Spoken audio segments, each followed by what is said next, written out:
see it? Yeah. Told you. No.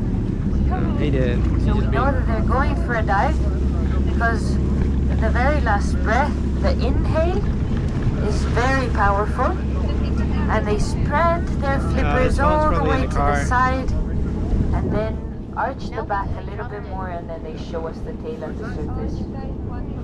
Okay, I'll see you some photos. All right, bye.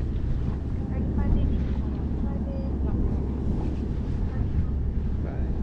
So we call them flippers and not fins, pectoral fins, because flippers have bones inside, whereas fins only have cartilage. That means our friends. So these whales and dolphins,